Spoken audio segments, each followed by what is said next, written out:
We will begin with citizens' comments. The purpose of this item is to allow citizens an opportunity to address the City Council on items that are listed on the agenda or issues that are not listed on the agenda.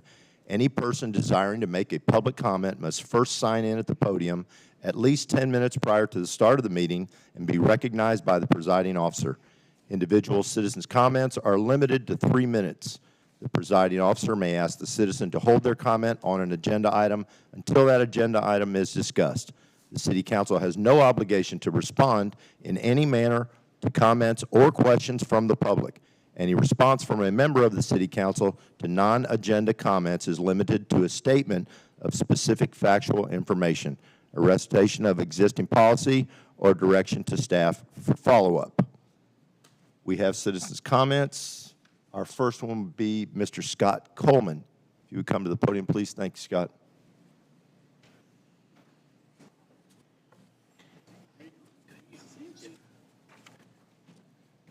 Thank you for the opportunity to speak. Many of us, your friends, your neighbors, have been impacted by short-term rentals. Noise, illegal fireworks, trespassing, property damage, partying, parking, the list goes on and on. My understanding is there have been many, many more unregistered, unregulated short-term rentals than those that have been registered. This leads to abused living conditions for those of us who live in Gun Barrel City that we call it home, and much lower revenue for the city. To put this in perspective, every year, 20 successful lake houses that are short-term rentals could lead to over $10,000 in fees and over $100,000 a year in revenue for the city. $110,000 for the city, just correcting that for 20 lake houses.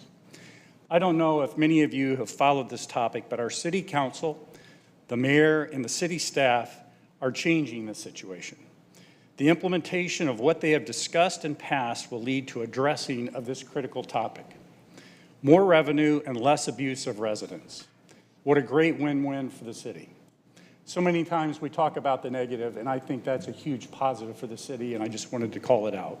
And I think I speak for many of us when I say thank you for not only listening to the citizens, but taking action to protect them from abuse and generating revenue for the city. So thank you. Thank you. Thank you, Mr. Coleman. I appreciate that. Our next citizens' comments will be Shiloh Holland. Mr. Holland, are you here? Okay. Can you come to the podium? She wants to speak at the time. Oh. On that item. Oh, okay, at that item. Okay. Our next one is Amaris Faith.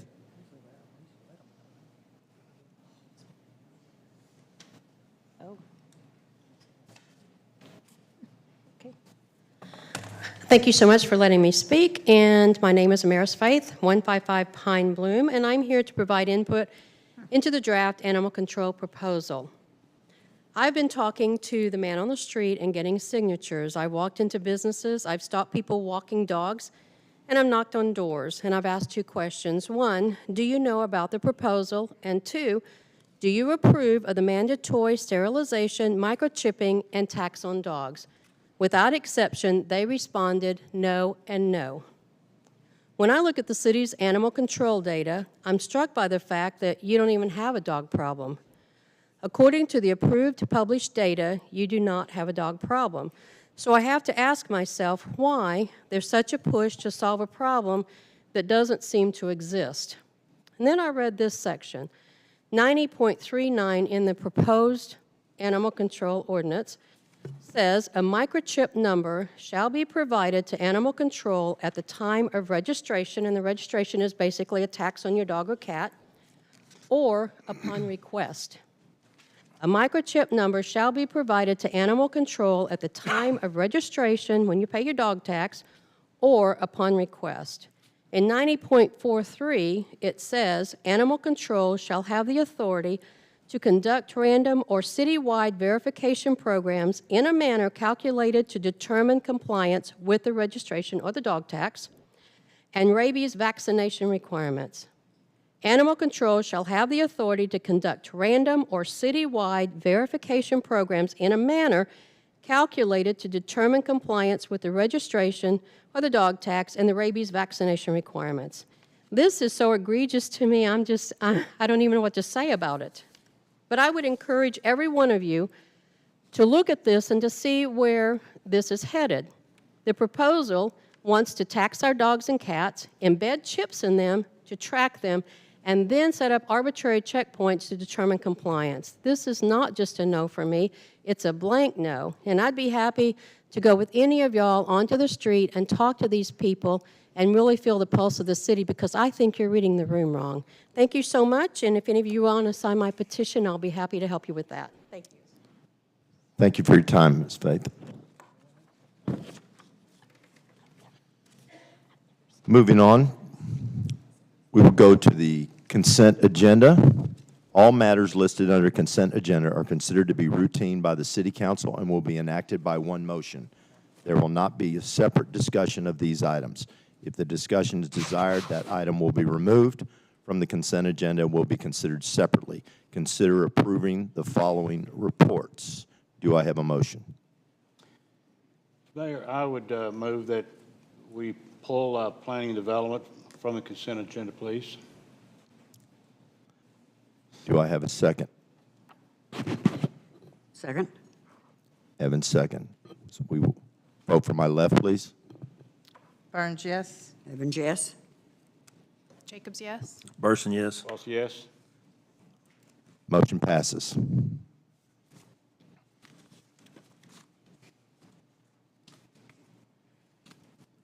Moving to our work session. This will be a discussion regarding the update to Chapter 90 in the animal control. Our sponsor of this will be our city manager, Dr. Smith. Mayor and Council, tonight you will hear a brief presentation from our consultant on an update to our animal control ordinances. Asher has been with us since January, working closely with our police chief and our animal control officer to help us update these ordinances. In addition, he's been working with the chief to update our policies and procedures to ensure we are operating our animal control department under the best circumstances. I want to be clear that tonight is just a discussion about the draft, which I sent to council about a week ago and was published in the packet. These ordinances will come back before council again for another review if requested and for final approval. Asher, Chief Stevens, and Carol, our animal control officer, are all here to answer questions and help foster the discussion about how we move forward with these ordinances. Some of you have heard me say Gun Barrel will likely not be in a position to have a full-blown animal shelter for the foreseeable future. They are not inexpensive to operate, and I just don't see how we build and operate one with only sales tax.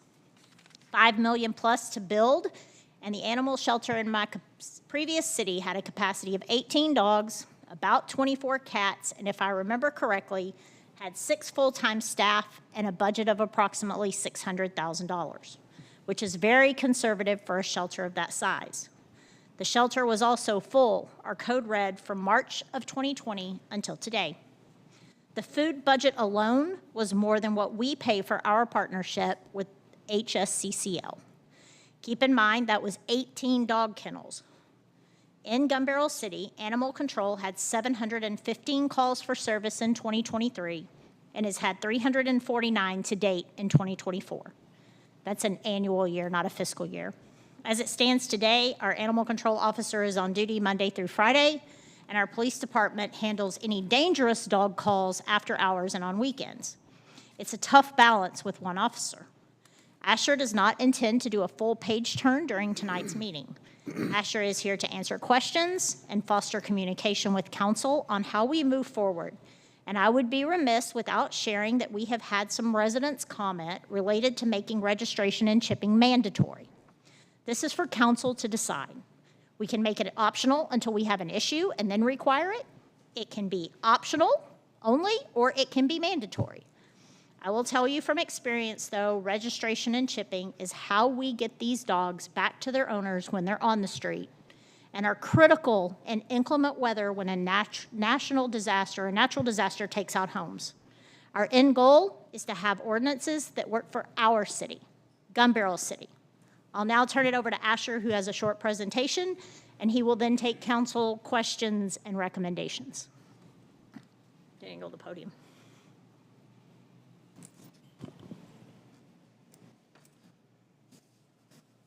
All right, my name is Asher Moore. I am from Innovative Animal Management, and I was hired to put this together.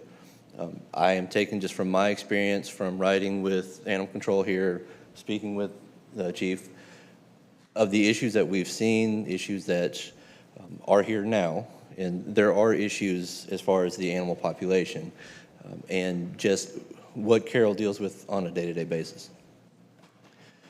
Go ahead. So the purpose of me being here is just review, revise, and rewrite the animal ordinances for Gun Barrel City to eliminate redundancies created by outdated ordinances. The ordinances for Gun Barrel are extremely archaic, and most of the cities around actually have more, we'll say more modern, but Gun Barrel does, there's a deficiency there. And to help ensure effective and efficient ordinances. It doesn't help to have ordinances you can't enforce. I did update definitions just to make it more in line with what the ordinances say and to add things like what adequate shelter is, which the state did itself, so it just falls along with what the state wants. Inclement weather includes anything. This year's been really inclement as far as flooding, tornadoes, high winds, and now the heat. Abandonment, so you can't just leave your animals. If you don't want them, you can't take them out of the country. You can't leave them at your house if you move. But all of this is just updating to help provide a clearer picture of what's expected. I did break it down, hopefully to make it easier, into 7 articles, so if you need to address something, you can find it in the articles first. So just in general, which is just basic animal care, impoundment, well, that's actually a different one, just basic animal care, what's expected, definitions.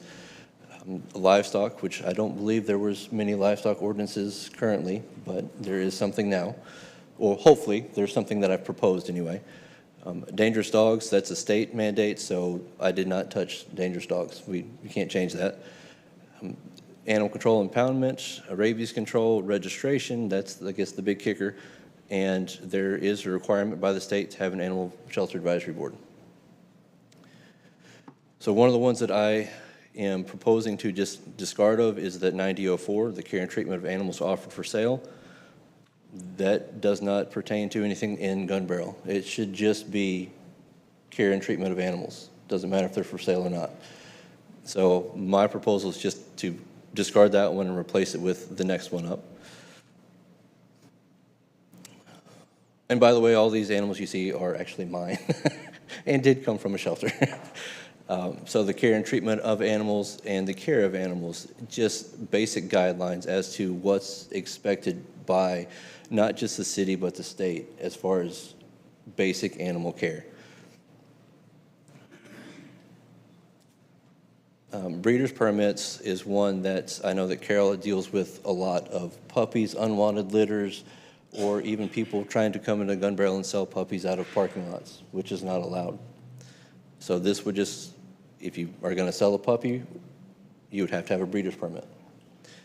The mandatory spay and neuter, I guess, is another one of the kickers, and that is just to, again, I've actually done ride-alongs with Carol and have seen what she sees and sees the stray animals, the animals at large, the people who kind of lose control by not spaying and neutering. So there's puppies after puppies.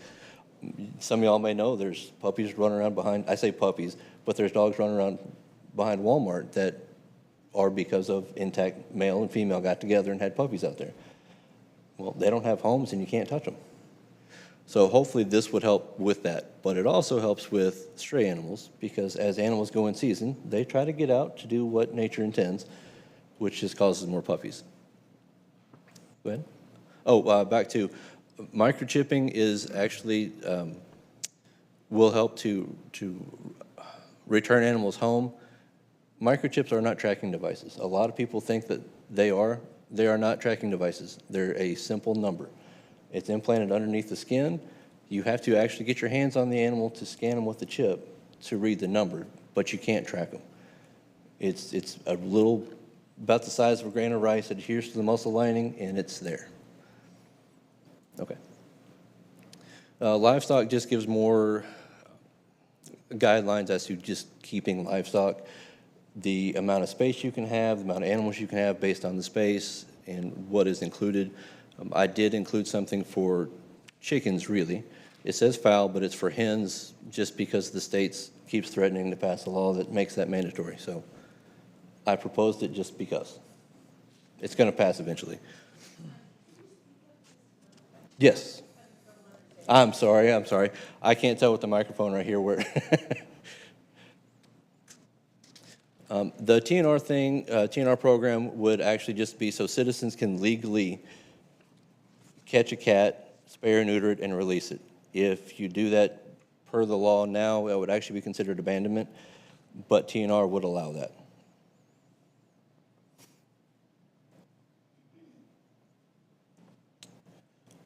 So with the registration of animals, like the city manager said, that does help the city return animals to their home. It also does help verify that they are vaccinated for rabies. That's one of the purposes of the registration. Yes, there's generally a fee associated with it. I don't set that. I just propose what I think the ordinance should be, and that has helped multiple occasions animals return home. With that, it is based on rabies. There are 3 different types of rabies vaccines you can get, 1, 2, or 3 year, depending on the vet, and it just goes in line with as far as your rabies go. 1-year vaccine is a 1-year registration. And the last one there is for the Animal Shelter Advisory Board. It's required by state if you have an impound facility, and you have to have a board. They have to meet 3 times a year. So that's my brief run-through. Presentation is made. It's a summary of changes to Chapter 90. It does not reflect every suggested amendment to the ordinances, and any requested changes will be implemented as they are made.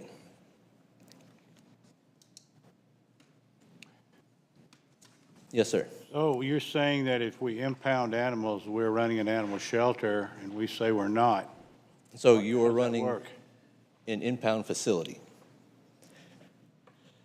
And per the state, and I did talk to the state, and they did say if you impound animals, then you are required to have an animal service or animal shelter advisory board. Just for clarification for council, several of us have had that conversation over the last few days. Asher will tell you, he and I had a conversation today where he did call the state, and so he wins. Yeah, I've actually spoken with the state, yes. Thank you. He did call them and ask them about our specific situation, so. Okay.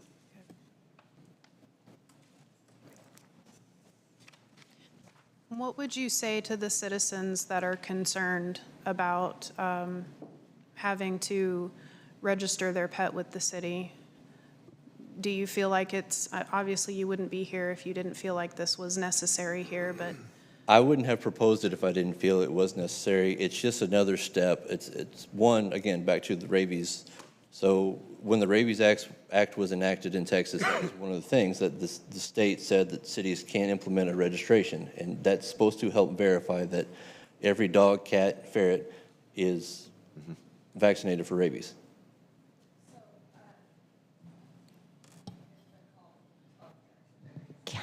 Council. Yeah.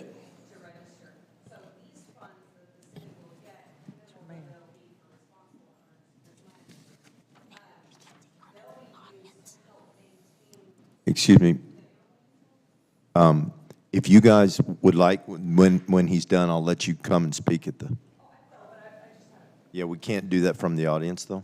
Thank you, that's okay. It's my fault, sorry. So with the registration, back to, the first thing would verify that, or help verify that everybody is currently vaccinated for rabies. And the second thing is to have a database, so if you do get an animal in, if Carol picks up an animal, there's a database to be able to return the animal home without it going to the shelter, without impound fees, with whatever, it would allow the animal to go back home quicker. So that's, for me, that's why I think it's necessary. Yes, sir. I agree that chipping is important, but how big a problem is it when I chip my dog and I give it to my neighbor and he gives it to his friend, and somehow we're 4 owners away. So if you do your due diligence, if you rehome the dog or cat, you can contact the microchip company and have it switched to a new owner. A lot of them do it online now. All you have to do is just log into it and you can switch them right there online. What's the cost involved in that microchipping? Depends on the company that you go with. If you say go to a veterinary clinic, it's going to be anywhere from $20 to $40. Okay. They do low cost as well for low cost clinics, low cost the shot clinics. A lot of times they'll do low cost microchips. Okay. I need to ask another question off of that subject, but down here on 9009 where it's animal traps and poisoning, I had a citizen ask me about it, and I have the same situation. We have squirrels that are chewing up wires on vehicles, and by this proposal, I really should not catch these squirrels or possums or anything of the sort. Well, I can tell you that if you want to go, we'll say by wildlife standards and ecologist or just science, getting rid of the squirrels makes your problem worse. Nature doesn't like a vacuum. You remove an animal from the environment and another animal moves in. That's just nature. If you take them out, I don't know what the proposal is, but you have to release them within a certain space, a certain diameter of where you trap them. But legally, per the state of Texas, per Texas Parks and Wildlife, a citizen can't relocate animals anyway. It has to be animal control, a park ranger, a police officer, or a wildlife rehabilitator. Well, I can tell you that the animals we have here would be overwhelmed with possums. Well, so it's back to, so nature doesn't like it. If you put out a trap, you're going to trap something. If you bait the trap, you're actually attracting things to your property to make the problem worse. Possums are nomadic. They don't stay around. They'll be around for a week or two, then they're gone, and they only live roughly 2 years. So if there's an influx of possums, you're somebody's attracting them to you. Okay. Well, the reason why I ask that is, $7,800 wiring harness for a truck over a squirrel. Oh. Squirrels are going bye-bye around my place. Been there, done that. I know how you feel. just telling you the facts. I understand. I'm telling my fact as well. Asher, I do want to take us back just a minute to the registration and chipping. Sure. Council, one of the things we've kicked around is potentially offering some free or very low-cost registration and chipping. And that's something council will have to decide at a later date what that looks like. As you all know, we dedicated some money last year to potentially do some improvements and for a grant match. So there is some funding there available so that we could do registrations, maybe some free registration clinics to click this off to get as many people registered, or free chipping, or however that hashes out in council's budget discussions going forward, and specifically about these ordinances, how we want to roll them out. You all know we talk about every ordinance and how are we going to roll that out and how much time are we going to do. So as we get to the approval stage, there are some other conversations we could have about the city helping with registration for sure, right? But also potentially chipping as well. Can I add one other thing that I don't think a lot of people have read on the exemption on registration? I think a lot of people that are concerned, especially the older crowd, I'm getting there. It says spayed and neutered animals legally owned by citizen residents 65 age or older are exempt. And I don't think people read all the way through it. So we're trying to control a lot of these people that are dumping dogs on the street. After they have a litter, they don't want to maintain them, or that their kids get tired of their dog and they shoot up their couch. And so here, Gun Barrel have it.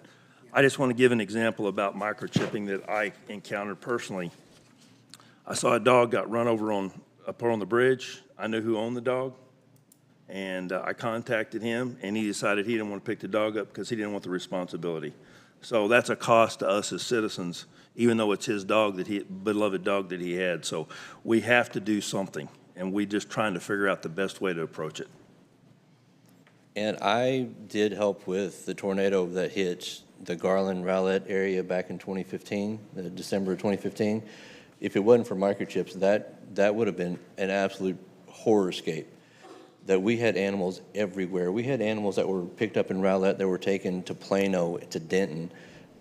Those aren't close because people coming through on the highway would just stop and pick them up and just keep driving. wherever they stopped was where the animal ended up.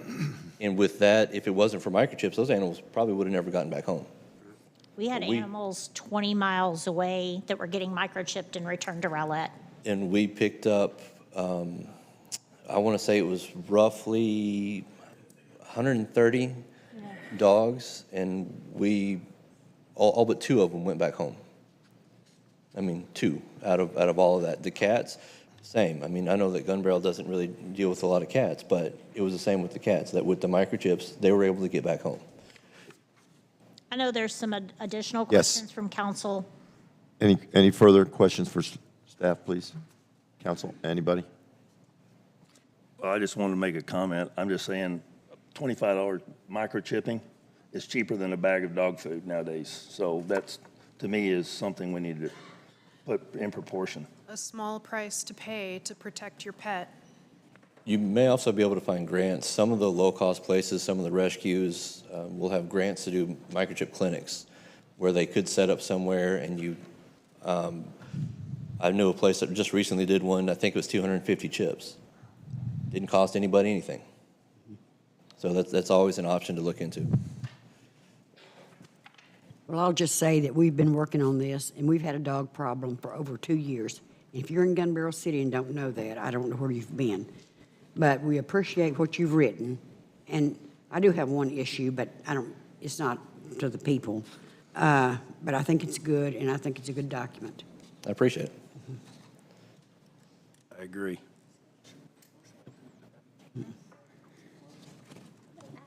Ms. Holland would like to speak now. Also, I think we have a couple more questions about chickens and enclosures. So after she finishes speaking. Okay. Okay. Hi, my name is Shiloh Holland. I am a trainer and behaviorist. I've been working in this area for like 10 years.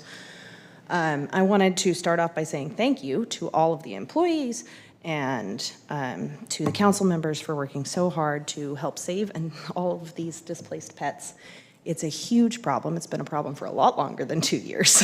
I've been up here for a lot of council meetings trying to help out. I'm grateful for all the changes that you guys are going to pass in these ordinances that'll incentivize responsible dog owners and cat owners for preventing the spread of the absurd overbreeding problem the city and nearby cities have been suffering for decades, which has been rampantly increasing unchecked for years. I've fostered animals for more than 30 years, and more animals need help every year. And this registration plan serves to place the costs, as you suggested, of animal control squarely in the hands of the irresponsible owners who are not microchipping and letting their dogs go and leaving their dead bodies places, or they're letting their dogs breed unchecked because they didn't know that their dog in heat was going to get pregnant, or whatever their excuse may be. I'm so grateful for all of that, requiring spay and microchip, permanent identification. I know that it's not tracking. The Humane Society right now is running a $10 special on microchips, just so everybody knows. If you want a microchip, just go up there and get one. It's $10. I'm going to be microchipping my horses next. So anyway, so I'm grateful that the irresponsible owners will be held accountable, and I will no longer be paying taxes that take care of their animals, and those animals will not end up in my foster program. These ordinances are finally getting in line with the ordinances in cities in Texas that don't have an animal control problem, and other cities and states that also don't have an animal control problem. Instead, they can take animals in from places that do have problems and adopt those animals out because they've got room in their kennels. I'm grateful that the city of Gun Barrel will not be needing to face the costs of running their own animal control facility. And that you'll be able to help the citizens who live here because you'll have the extra funding to do that. As I said, I'm a trainer in the area, and I've been here for about 10 years, and I've been training professionally for more than 20 years. I've got a very realistic understanding of what owners and animal lovers do actually want from their city governments and government in general, and what they want for animals. They want animals safe, they want animals healthy. And the way that we can do that is we can identify the animals, we can make sure they're spayed and neutered so they don't end up with testicular cancer or pyometra, which is an infection of the uterus, and those things are almost inevitable when you don't get them spayed and neutered. I've never met or worked with a responsible owner who's opposed to keeping pets home, safe, or healthy, and that seems to me to be the only aim of these particular ordinance changes. I'm so very grateful for the work y'all are doing, and I look forward to these changes, and then I'm going to try to help get these changes in other local cities so it won't be washing over here. Thank you. Ms. Holland, thank you for your service, too. I appreciate it very much. Further questions for Asher? I just wanted, I know that the animals, the dogs and cats, of course, have been the issue, the hot topic for a very long time. But what's new in this one, of course, is chickens. I haven't seen that in Gunbarrel City. So would like to have more discussion, I think, with council as we go forward on what is an enclosure, what is acceptable, do we want them to have a coop, not a coop, are they just running around in my backyard? Not that that matters to me, I'm just saying so that we can do a little bit, so we know exactly what it is that they're expecting to do. I also would like for them to consider the distances between the home and the coops areas, just because some, in Gunbarrel, a lot of subdivision lots are 60 by 120, and that may or may not be able for them to do, so it may not always be fair. So just something to think about when we're looking at those things. And then on one part of it, it does mention animal service, but there's no definition on animal service, so who is animal service? There could be some typos in there. That's fine. I was just thinking maybe that animal control, that was back in the ones where. Well, so animal control, if you talk to agencies across the state and the country, they all have different names. The last one I did was animal services, but I was trying to keep it in line with Gunbarrel. I may have accidentally put animal services in there. Yeah, I have it in here somewhere. I have it in there, but I just want to make sure there wasn't something I was missing as far as who that was supposed to be. No, that's fine. Asher, do you want to talk a little bit about chickens? Do you want him to answer some of those questions? I mean, if you can, again, it's just things I think we should think about. So as far as the distance between residents and chickens, that's really up to y'all. 50 feet has been kind of a blanket that I found in the cities that require it. Some don't. You can just let your chickens out and they don't care, but the enclosures, you have to keep them in a pen, a coop, something contained. I have written citations to people who let their chickens go. I have had chicken at large citations. This is trying to stop that. Keep your chickens where they're supposed to be, contained, not running around, not getting your neighbor's yard. Because if your chicken jumps the fence and gets killed by the neighbor's dog, you're probably going to be upset. Right, but of course that could mean just in a chain link fence. Not if it's not within 50 feet of the nearest house as of right now. House, yes. But still, right? I mean, we're not requiring them to, I mean, that's what I'm asking. And then what do you want it? What do we want it to be? Take back to the confined, because confined does say that if they can go over the fence, then that would be technically wouldn't be confined. Over the fence. But they'd have to get out for that to be the Yes. case. But yes.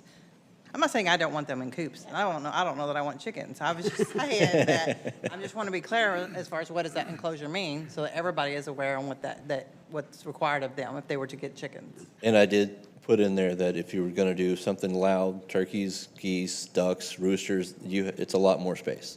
I put 150. It's up to y'all if y'all even want that stuff. I don't think roosters are that loud, but that's just me. I've got two, so. And then something else to think about, I think too, when we're going through here is the owner surrender. You know, there's where if someone finds that dog on the side of the road, it's on the weekends, animal control's not around, someone wants to go up and give it food or water, they say if they take that dog, it's now their dog, and therefore cannot owner surrender. And I think that, I just think we should think about that and have that discussion too. So the other thing that needs to be considered with animal control, Chief can probably say it too, but it's not black and white. There are some that are black and white. Animal control is not black and white. There's a lot of gray, and there's a lot that you have to take in consideration that Carol has to do every day, that has to take in consideration circumstances around anything that may be perceived as a violation may not necessarily be, or is it enough to punish somebody for? Most of us that do this job have a heart, so. Well, like I said, most of the time, the citizen's going to pick that dog up on the side of the road, and then they're stuck with it, or it's their problem now. One thing that some cities have had success with is putting the chip tracker and being able to like go to the fire station, right?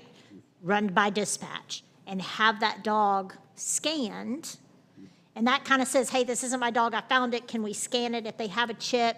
I mean, even in Rowlett, Asher will tell you, a dog showed up at my house, I called them, they ran by, they scanned it, and they said, can you take it 2 blocks over to the person that owns it? And I said, sure, right? I'll run it down there and drop it off. And we had a lot of success with that. And it's about having multiple checkpoints. If you can get dogs chipped, having them multiple checkpoints. The question then is, what do you do with it on the weekend if you find it and it isn't chipped?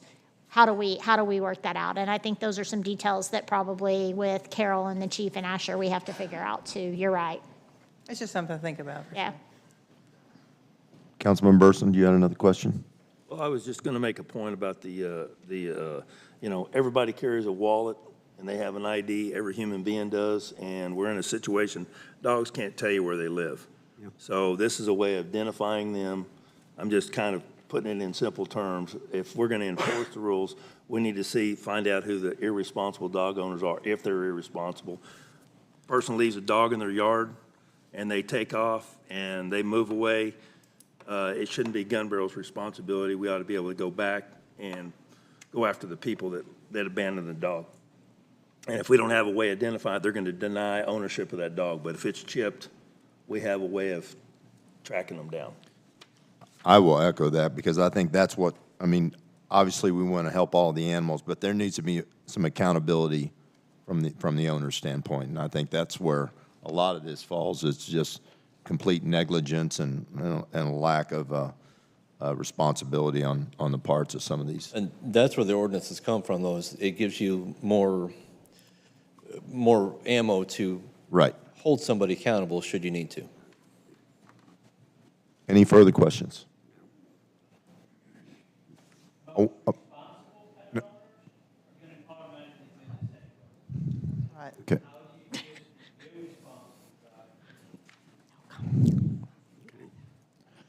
Okay. Okay. Yeah. Thank you. Thank you. I want to thank Asher and Chief Stevens and Carol Jett, our animal control officer, for all their hard work. I know this has been obviously it's been an ongoing thing for many, many, many years. We're probably not going to hear the whole thing, but this is a great start, and I appreciate all your efforts. I have to echo again what Asher said. This will be an evolving or a set of ordinances, and we will have to. I mean, every situation will be different and undo itself, and I don't know if we can cover everything in that, but I think we've done a really good job with that so far. So I want to thank you guys for your time.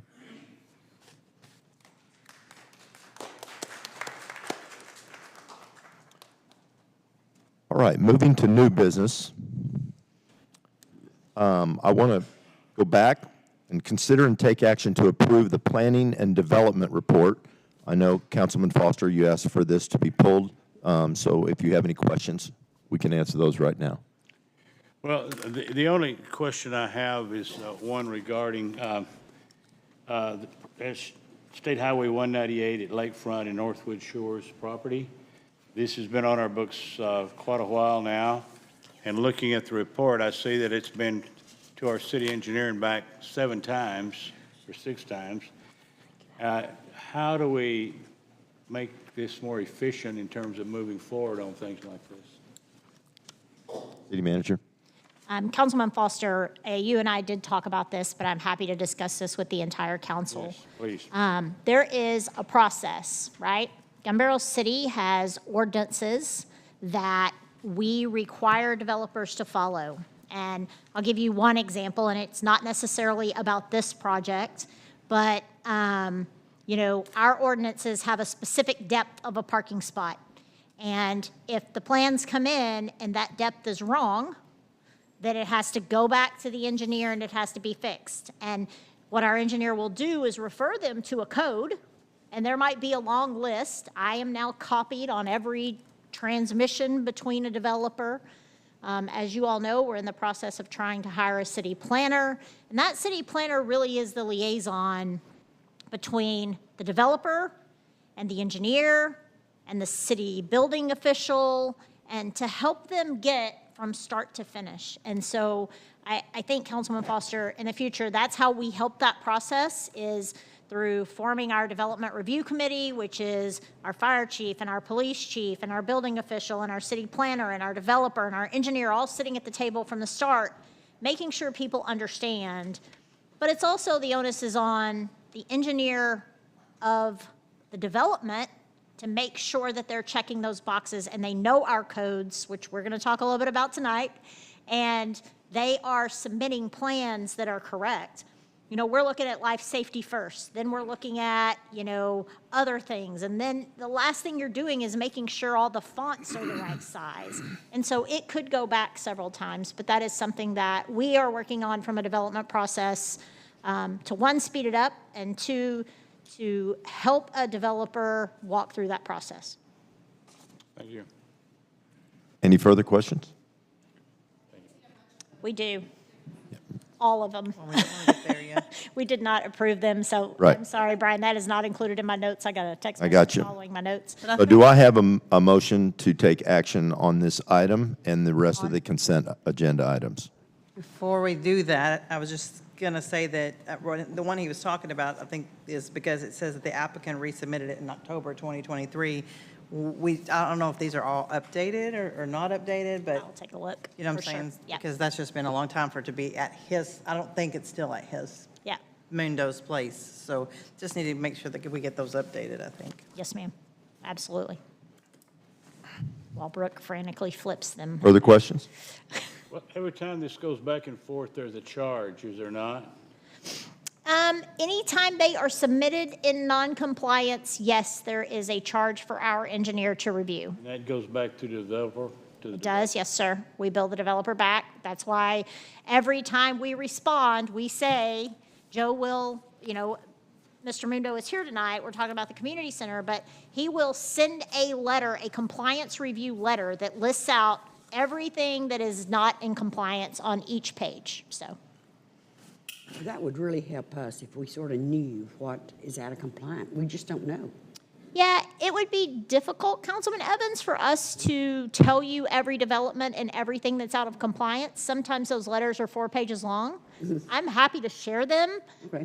You would literally have to go page by page with their plans and look at why. Okay. But if that's an interest of council, I'm happy to start sharing those letters, but, It would be for me. okay? I think I'm just interested in trying to have the image of Gun Barrel City that we're more development-friendly than people seem to perceive that we are. Yes, sir, I do not disagree. That's a big part of streamlining that process and hiring on the city planner, I believe. Absolutely. Correct. Mayor, we still need a motion in a second. I'm waiting for everyone to finish. I've cut everyone in the building off so far. I just want to make sure we don't miss that step. I move that we can approve the consent agenda. I have a motion. Do I have a second? Second. Evans, second. I have a second. Can I vote from my left, please? Burns, yes. Evans, yes. Jacobs, yes. Person, yes. Boss, yes. Motion passes. 5A, consider and take action to approve the award of the American Rescue Plan Act, ARPA, Community Center Construction Contract to the lowest responsible bidder, Riley Harris Construction, LP, Tyler, Texas, in the amount of $2,111,584. City manager will now speak on this. I will. Council, great news. We are to the first line in the sand, I guess, is how we can put this. Not the final one, it's still coming, but this action item will award the bid for the community center construction to Riley Harris Construction LP out of Tyler, Texas. We did do a formal bid process. I believe we received 6 bids. Riley Harris was the low bid on this project. Mr. Mundo, as our consultant during the bidding phase, did go visit this business and confirm that they could complete the project as stated in their bid. We go out and check staff and equipment and make sure that they can meet the timeline that they told us. It's very common practice when you have a large project like this. And Mr. Mundo believes that they are up to the task. The tabulation was attached to your packet that showed all of the bids, and Riley Harris was the low bidder for the project. If you have additional questions, Mr. Mundo is here to answer them. I sent council just in the last few days next steps. If you award it tonight, we will send them a notice tomorrow that says that they have won the bid. They then have a set number of days to sign the agreements, get their bonds, and then we hit the road running. Hopefully construction, if we do this tonight, hopefully construction could start in August. And I believe best case scenario, Mr. Mundo, was July of 2025. If they took the entire 450 days that we allotted for in our bid, it was October of 2025. Mr. Mundo's nodding yes, so I believe those dates are correct. Discussion, questions?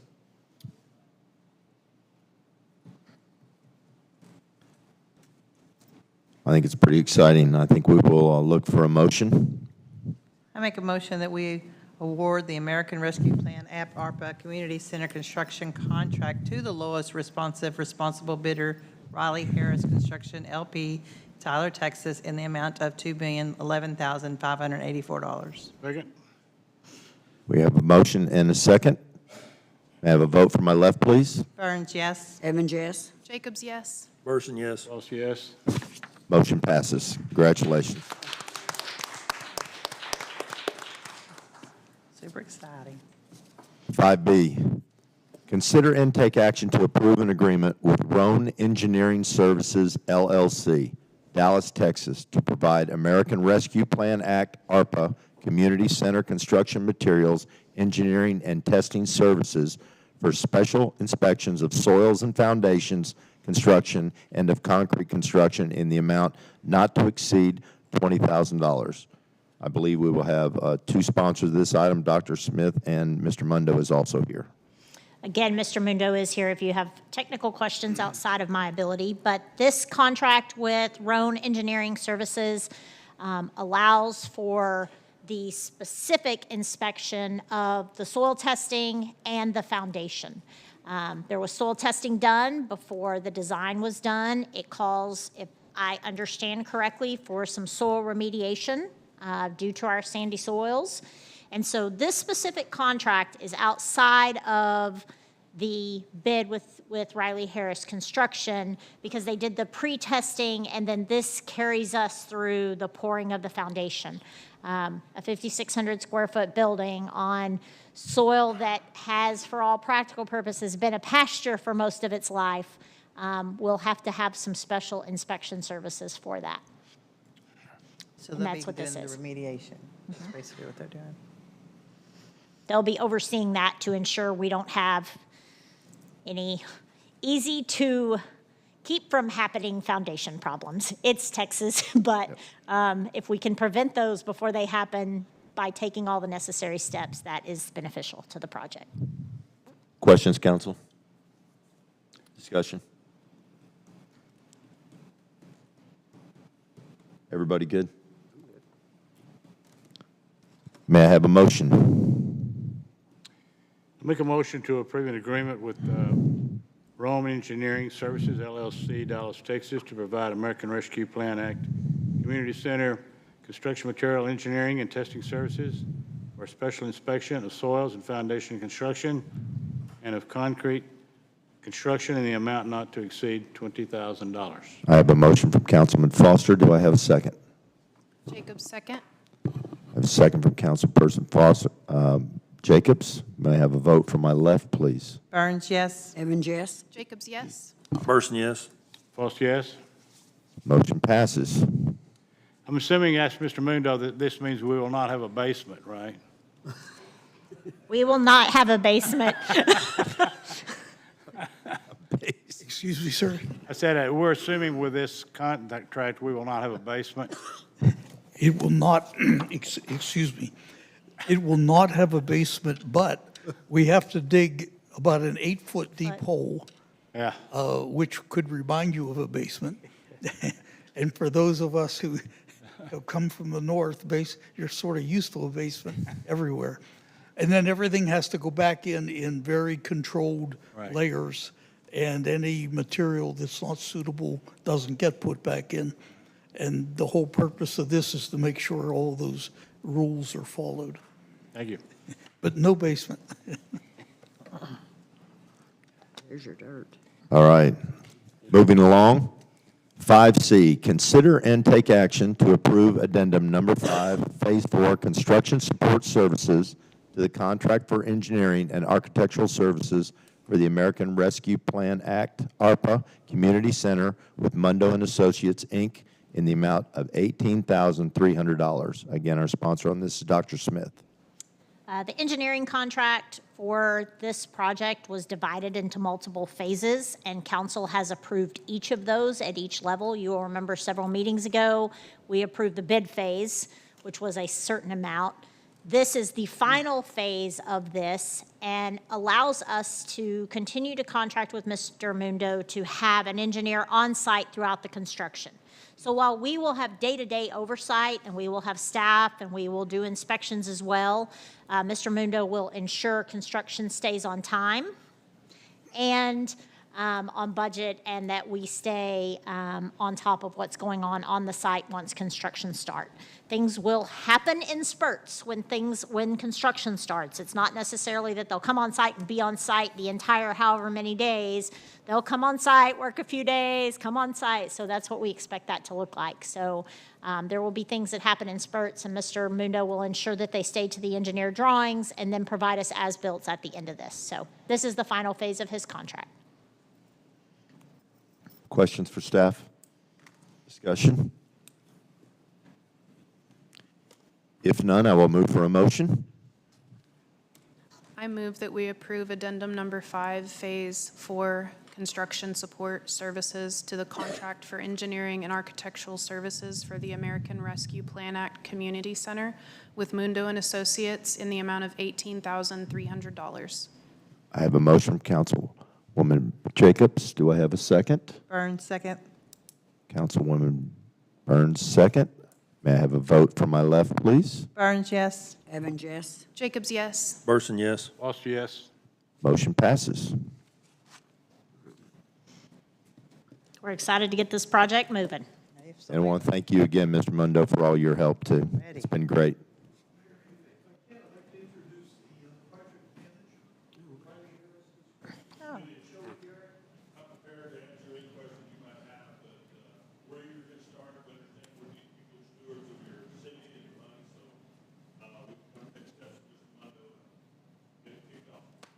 Thank you very much. It's great to meet you. Thank you. And we will have a shovel, what's it called? Groundbreaking. Groundbreaking. I just drew a complete blank. All I can see is the gold shovel in my head. Groundbreaking, probably late July, early August, we will do a groundbreaking. So, sorry, I drew a complete blank on that word. That's all right. All right, moving along. 5D, consider and take action to adopt resolution number R 2024-004 concerning terms of appointment to advisory boards and commissions. I will read into the record the resolution. Resolution number R 2024-004, a resolution of the City Council of the City of Gun Barrel City, Texas, concerning terms of appointment to advisory boards and commissions and providing for an effective date. Our sponsor on this, again, will be Dr. Smith. I do have a presentation, so I'm going to ask Janet to pull that up for us, and we'll talk through it. Nope, the other one about terms. So while she's doing that, the thing that we are trying to address here is citizens that are appointed for a temporary time. It's okay. I can talk us through it. Yeah. So we have a number of board members that have been appointed to fill a partial term.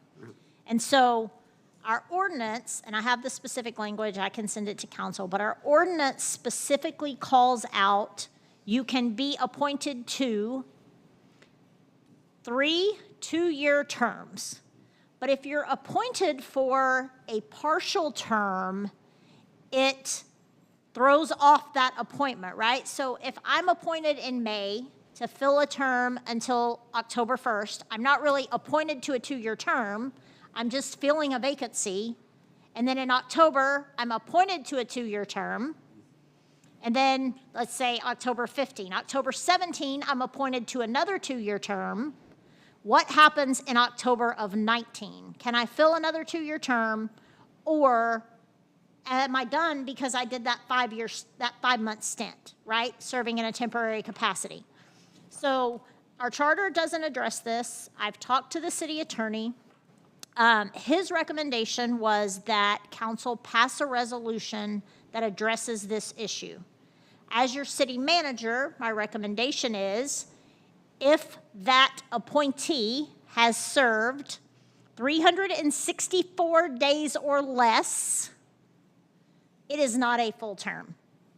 If they have served 365 days or more, you do consider it a full term, and they can't serve that 3rd term. It was much clearer. I apologize. We're kind of winging it here. We, in our one-on-one meetings, have discussed this. We have a couple of our board volunteers that are in this situation. They got appointed to fill a vacant term and just fill in for a few months until a real appointment. Going forward, our hope is that we have alternates on every board.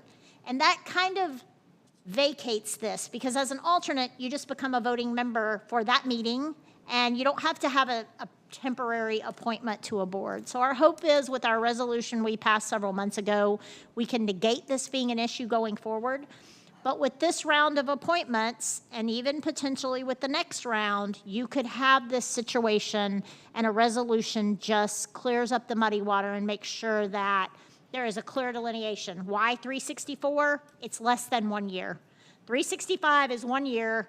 So over that, you've served a full year, and you've served more of a partial term. So I'm happy to take advice from council, comments from council. We can change that. We can move it.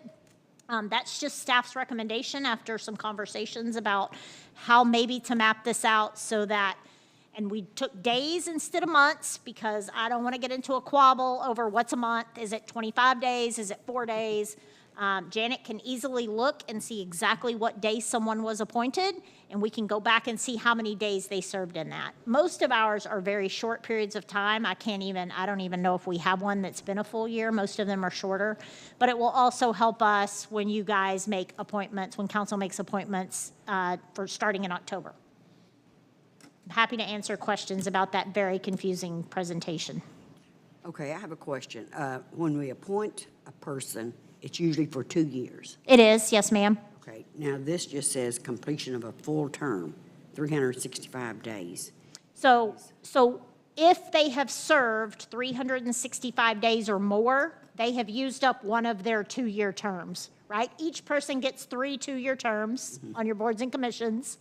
If they've served a year or more, they've used up one of those 2-year terms, even though it was only 1 term. So you would not appoint them to a 3rd 2-year term. That's a lot of math. I know, I'm sorry, and I'm really bad at it, so.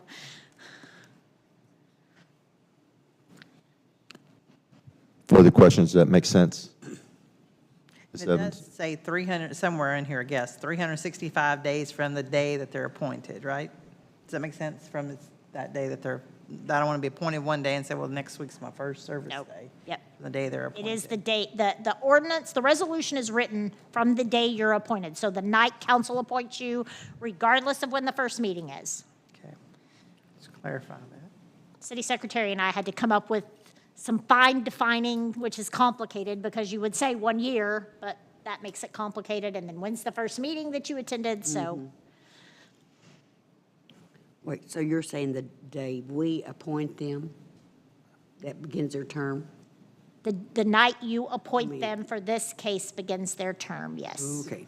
Because hypothetically, in most cases, they're filling a vacancy, so they're not necessarily getting appointed in August to start a term in October. If they're filling a vacancy, they could have a meeting the very next day, Right. and they would attend that meeting. So Okay. that's what we took into consideration. Okay.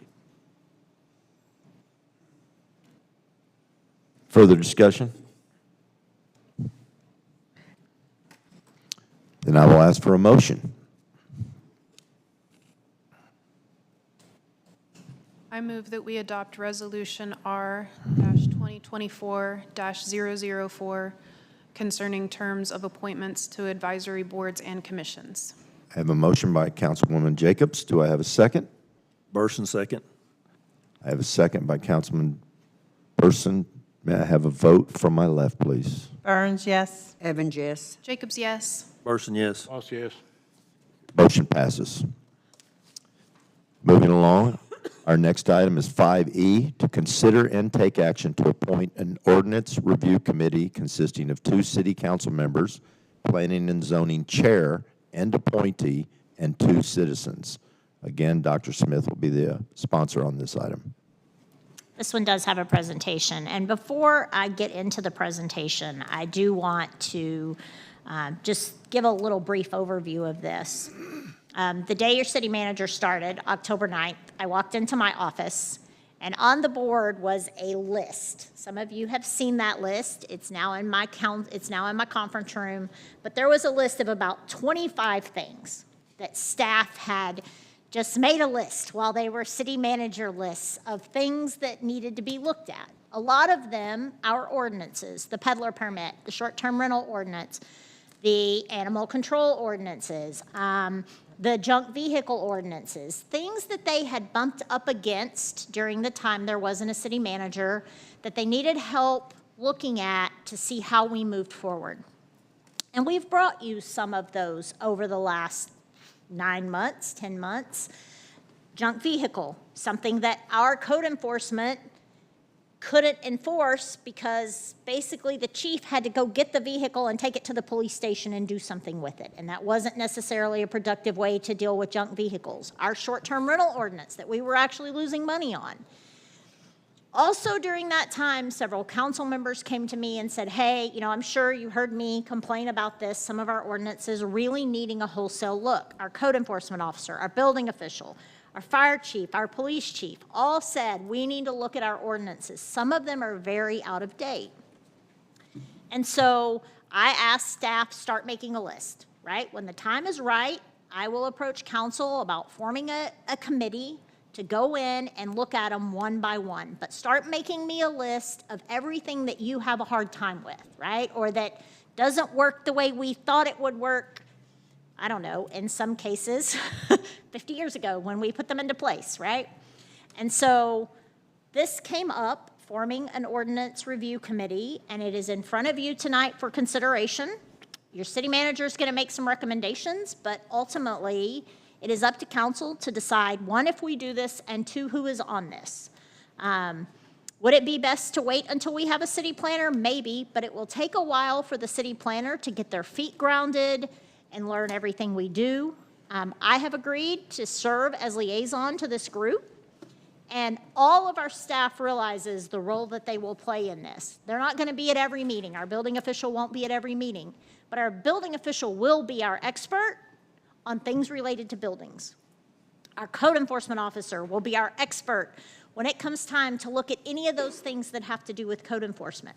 Our police chief and our fire chief all have agreed to humor me and play a role in this so that we make sure that we have the best ordinances going forward. This won't be a quick process. It will look a whole lot like a charter review commission, but we will get through it one section at a time, and one section at a time have a work session with council, just like we did tonight, just like we did with STR, to talk through what is it, where is it, why are we doing it the way we do it, and how do we do it better.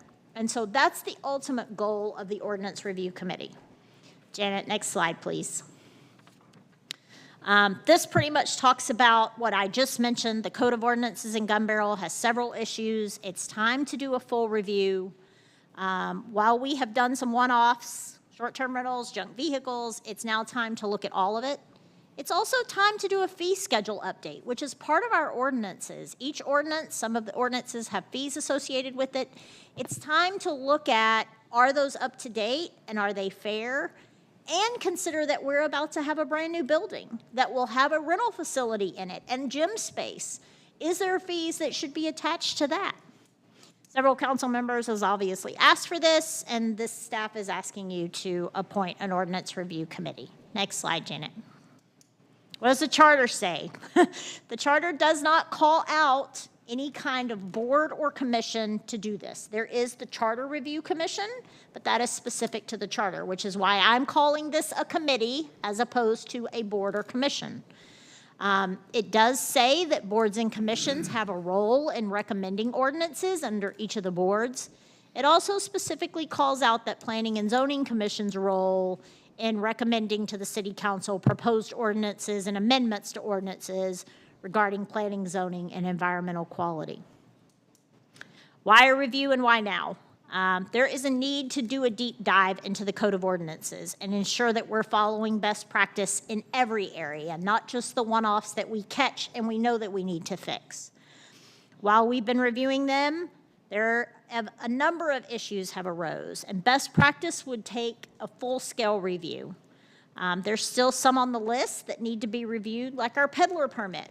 There are some things like a circus permit that we found today that actually charges someone to come in and do a circus, and we haven't necessarily been charging people to do that. So there are some fees in there that we need to make sure are up to date. They are making a donation, so we are working that out. Again, it will look much like the charter. We'll review our fees. We'll put together our master fee schedule so that we have facility uses, whether we rent ball fields or gyms or meeting rooms. We'll have that all in there. And at the end of the day, I think the most important thing for council to hear me say is council decides what those ordinances say and how they go forward. So each group will come before you as a body to make a decision and vote on how we move forward. It will be much like the charter. This committee is just making recommendations and doing the homework behind the scenes to bring it to council to discuss, just like we did with the animal ordinance tonight. Staff recommendation. My job is to make a recommendation to you. Your job is to make the decision on how we move forward. My recommendation would be a committee that consists of 2 council members, planning and zoning representatives. Typically, it's your chair and your vice chair. They have volunteered. In my experience, in each city that I've been in that we did something like this, we did Recode Rowlett, and we had, ours were that many instead of this many, and so we actually brought in a third party very expensively to help us walk through that. So that it wouldn't take so much of staff's time. But planning and zoning was a large part of that stakeholder group because so many of their ordinances are impacted that they see on a monthly basis. 2 Gun Barrel City residents. Everybody will play a role in this from a staff side on an as-needed basis and as a rotating basis. They're going to make sure that whatever we recommend, state law is in line with that, much like we did with the charter, where I had to lean on the city attorney. So we would take a group of them. When we had a question, I would send a big, long list of questions to the city attorney, and he would say, yes, that's state law. No, you can't do that. Here's what it currently says. And that's how it will work with our staff. So we're not tying up staff at meetings, but we are being able to move this process along with the true experts in all of this. And it isn't Angie. It is our code enforcement officer who's trained, our police chief, our fire chief, our street superintendent, our building official. They're the experts in this. And Brittany, who issues all those permits, right? Our permit tech that sees this process happen every single day. And we've just updated MyGov, which makes that side of it easier. The committees will take ordinances a section at a time, review those, bring discussion points to the group for recommendations, and then to council for city approval. The goal would be for the committee to meet twice a month. I'll set the first meeting. It's on here for July 9th at 5. After that, I will work with the committee to find what works best for them. If 6 o'clock on a Thursday works, I'll be here. If 2 o'clock on a Monday works, we'll figure it out and I'll be here. But I want those 6 people or 7 people, however y'all decide, to decide what works best for them, because I need everybody at the table ready to go, right? And again, I'll be the liaison. What about the experts? We talked about this. The staff are involved. This will be a wholesale review of the ordinances from the top to the bottom. We just moved to MuniCode. They're all there. They have just published our our last update. Janet's making some changes to that, but they have just so it's easily accessible online. We can also print it if committee members want it printed. But there's 8 sections and an appendix as well as some special ordinances. So those are them. We will just start at the top and take a section at every meeting. And that will depend on that committee and how they best see fit. But I will be the driver of making sure that we get through it in a timely manner. At the first meeting, we will appoint a chair and a secretary.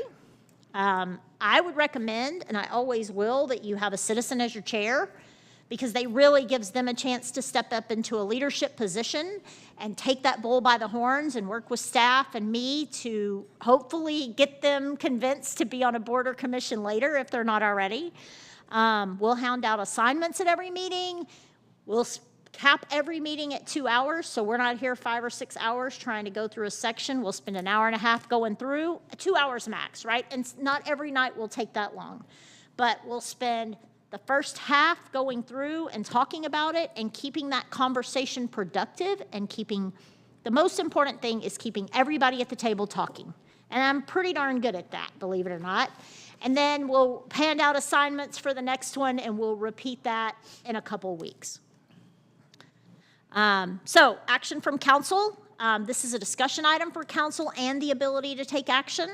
I would like feedback from council. I haven't really gotten that on who should be on the committee. Again, this is your staff recommendation, which is my job, not my decision.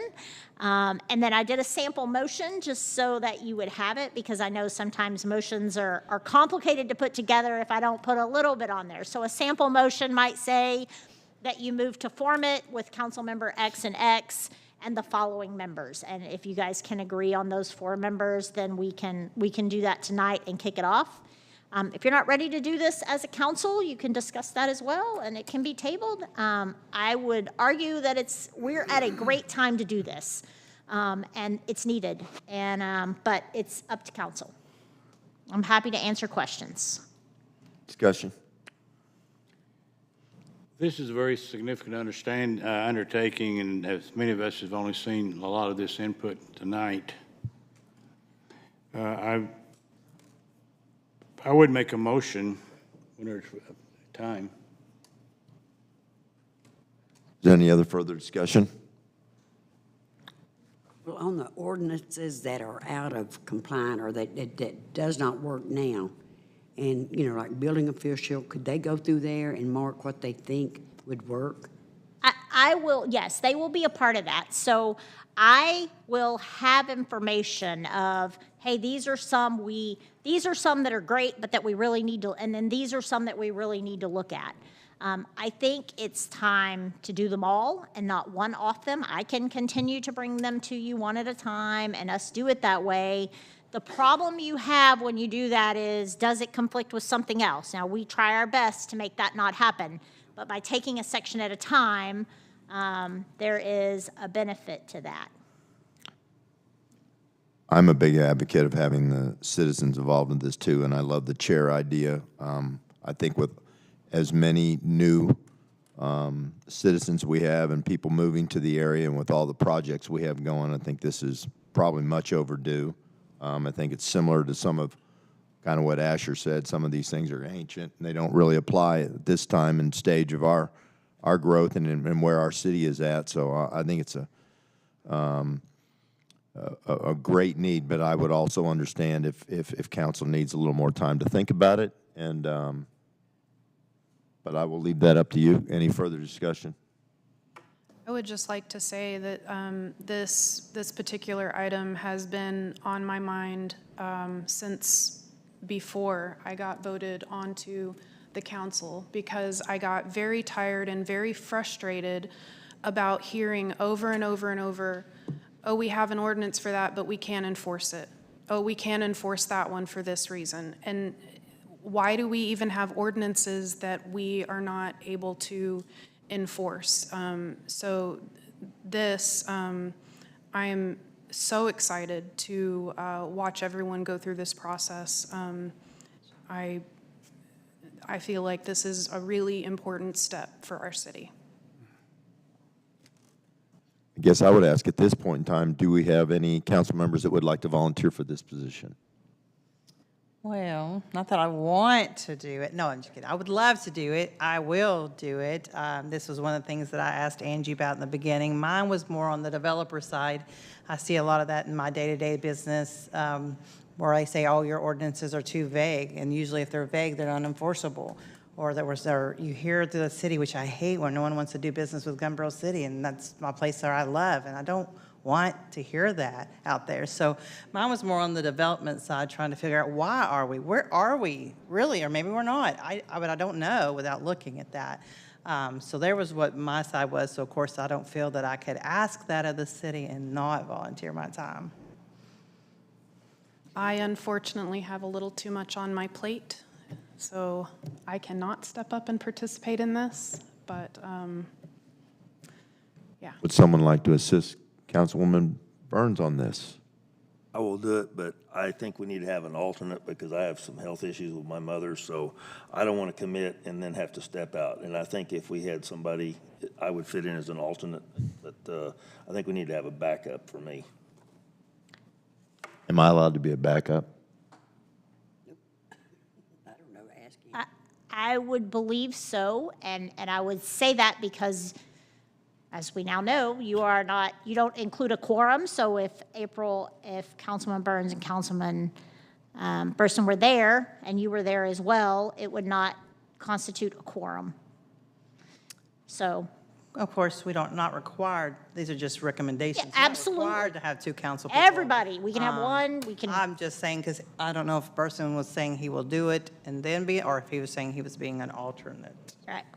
I will do it, but I want to leave that door open. I think there ought to be a backup if I'm not going to be. Well, there's going to be days, I'm sure, that every person on that committee will have a conflict, a vacation, a day off, whatever it may be, and we'll just adjust those as we go. So, just a question. So if there is a meeting on a particular day that I am free, even though I'm not serving on this board, I can come and listen and give my input to them? You could come and listen and be a part of the audience and then give me your input after the fact. Okay. But there would be a quorum of council. The two recommended was to prevent there being a quorum so that we did minutes and posted agendas and the whole 9 yards. Right. You can step up when I'm gone, Jennifer. I do my best. All right, we have two council members. Are we okay with planning and zoning chair and an appointee from that board?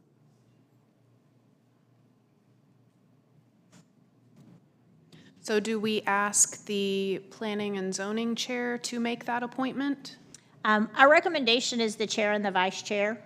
In preparation for this, because our planning and zoning has also asked a number of times, we did confirm with our chair and vice chair that they would be willing to participate if council wants that appointment to this board.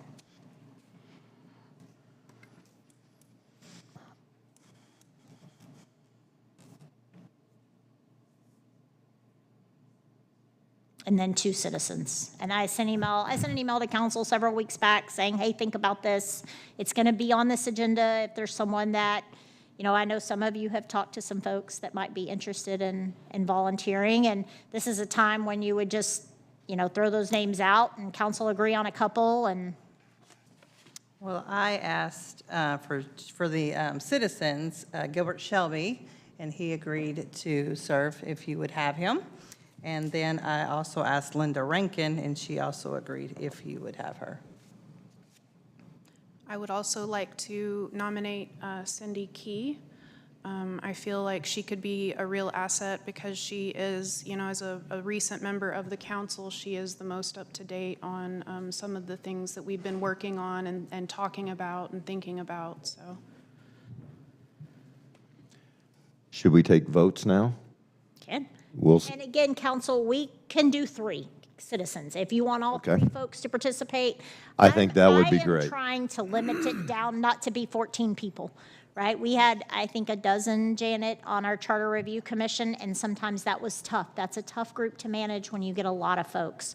But But I have to agree with both Ms. Burns and Ms. Jacobs, those are really, really qualified people for that position. I think one more is good. So we have two. We have three citizens, two council members, and we're still waiting on the planning and zoning chair and appointee, or the chair and vice chair. Are we good with that or no? Very happy with that. Council? Are we going to make a motion to do anything, or what's the next step? Yes.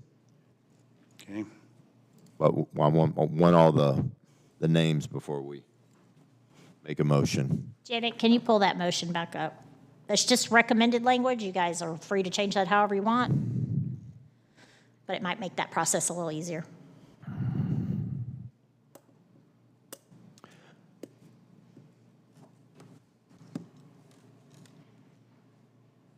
So do we have a motion to form an ordinance review committee, which will consist of Councilwoman Burns and, or Councilperson Burns and Burson, and I'm sorry. and the chair of the Planning and Zoning Committee and vice chair, along with Gilbert Shelby and Cindy Key and your other one, Ms. Linda Burns? Rankin. Linda Rankin. That would be a total of 7. That's 7.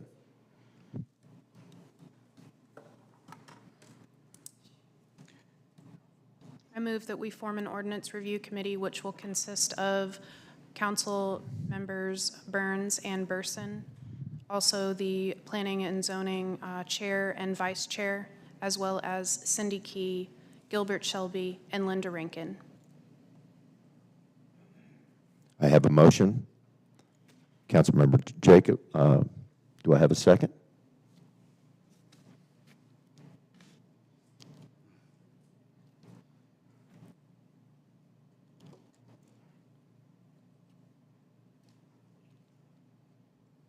No. Motion does not pass. We will table this for another time. Do we have to formally do that? Question. Because we didn't have a second, we either have to have another motion to form a committee, or we have to have a motion to table. Make a motion to table agenda item 5E. I have a motion to table. Do I have a second? Person second. Motion is tabled. We need a vote, Mayor. Vote from my left.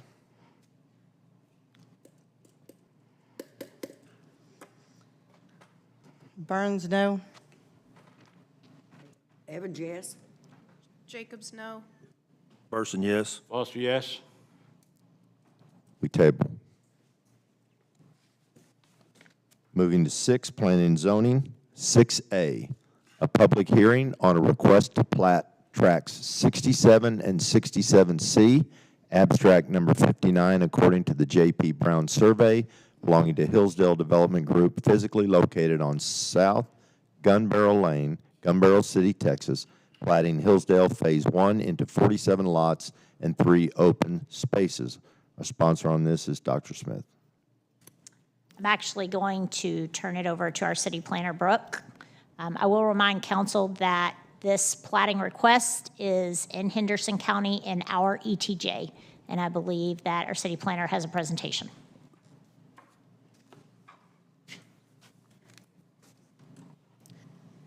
Okay, so just to go over the timeline of events, we had to send 2 notices to the newspaper. The first one was mistakenly not published by the newspaper, so I sent it a second time on the 10th. And then because of the change of the date of the city council meeting, I had to send 2 sets of letters. The second letter was sent on the 10th as well to the property owners within 200 feet. The city council public hearing notice was published in the paper on the 13th, and then the P&Z meeting, the P&Z scheduled to, P&Z voted to recommend to City Council for approval of this plat. And then today's regular City Council meeting. These are there's 33 lots I sent to the property owners within 200 feet of these two properties, and I received 0 letters in response. I just kind of wanted to show some different views of the property. So this is the top-down provided from the CAD. Again, this is the Google images just to see the layout of the land. These are street views of the property. This is basically showing our city limits map, showing that this property is completely not within the city limits, and is in our ETJ, which means that we're responsible for platting of these lots. Just kind of a basic rundown. The Hillsdale Phase 1 development is a residential project located within the ETJ of Gun Barrel City, Texas. There's a total area of 12.818 acres, and then 47 single-family lots and 3 open spaces.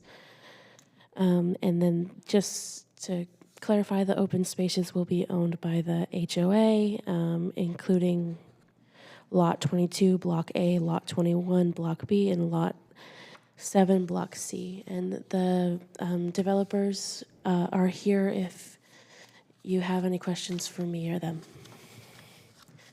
Oh, these were also reviewed by our fire chief and building official. So this is the public hearing, Mayor, so. Yep. Hearing is open. Discussion, questions? It's just for the public.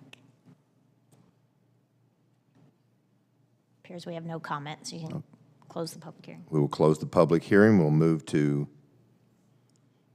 6B.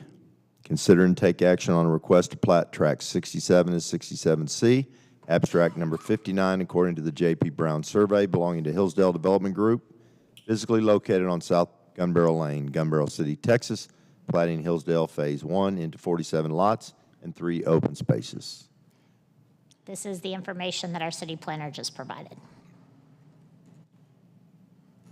Is there any need for any more discussion, questions?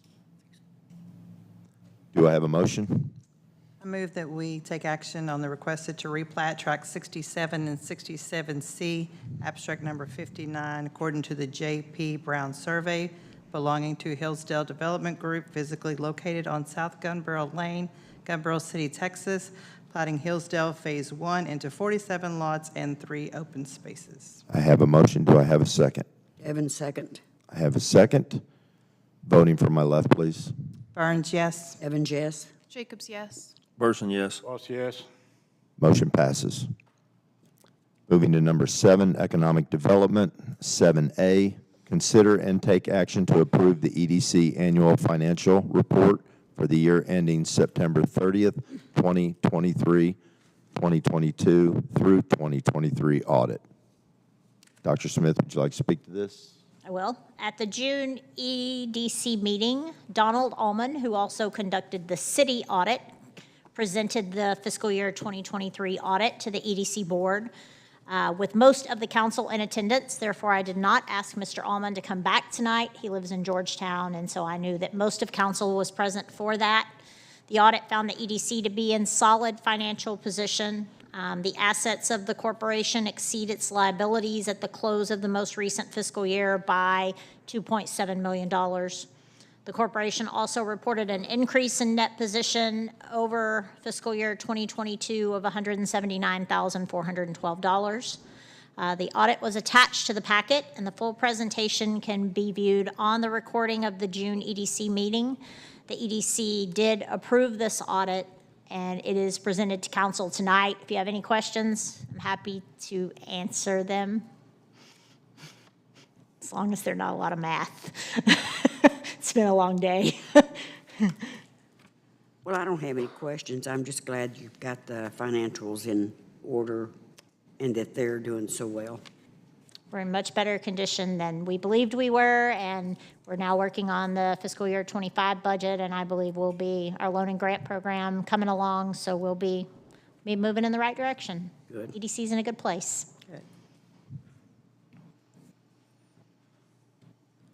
Questions or discussion? Do I have a motion? I'll make a motion to approve the EDC annual financial report for the year ending September 30th, 2023. I have a motion. Do I have a second? Evans, second. I have a motion and a second. Vote from my left, please. Burns, yes. Evans, yes. Jacobs, yes. Person, yes. Boss, yes. Motion passes. This meeting is now adjourned.